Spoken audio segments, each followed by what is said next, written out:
Ciao, sono Daniele Perina, qui ci troviamo a Buttapietra, a Verona. Siamo in un'azienda che abbiamo iniziato più di 20 anni fa sul bio, partiti insieme a mio papà, dopo sono rimasto io a proseguire l'attività.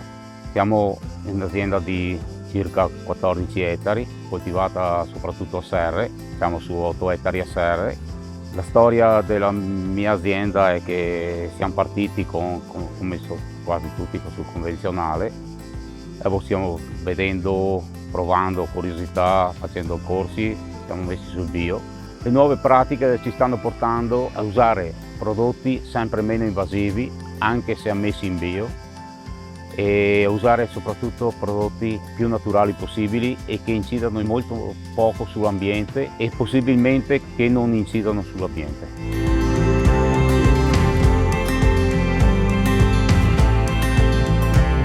Alla primavera inizi con insalate, cavoli rapa, cavoli fiori, le bietole, così le varie coltivazioni primaverili, per dopo arrivare all'estate con pomodori, peperoni e zucchine conforme l'anno. Dopo andiamo verso l'autunno che ritorniamo con le colture invernali tipo insalate, tipo le bietole, i cavoli rapa.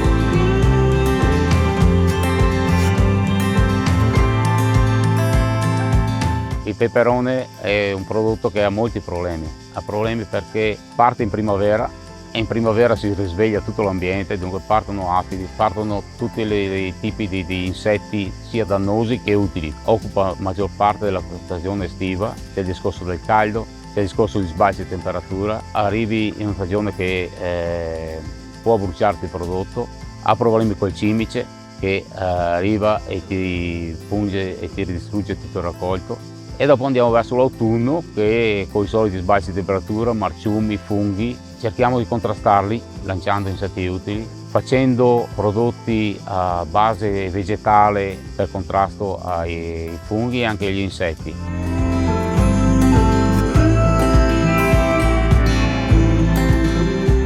Abbiamo iniziato a fare il biologico prima per curiosità, dopo abbiamo visto che senza trattamenti chimici si riesce a ottenere lo stesso delle colture e noi stavamo meglio sia durante i trattamenti che anche dopo, perché non avevamo più il mal di testa e i problemi che avevamo prima. Quello che abbiamo notato da quando abbiamo iniziato sul biologico soprattutto è il terreno, la fertilità che si è avuta con il metodo bio. Abbiamo terreni molto sassosi e quindi molto duri da lavorare. Facendo le pratiche biologiche nel tempo abbiamo visto che i terreni si sono proprio trasformati, hanno raggiunto una sofficità, hanno raggiunto un grado di humus più elevato, hanno preso vitalità.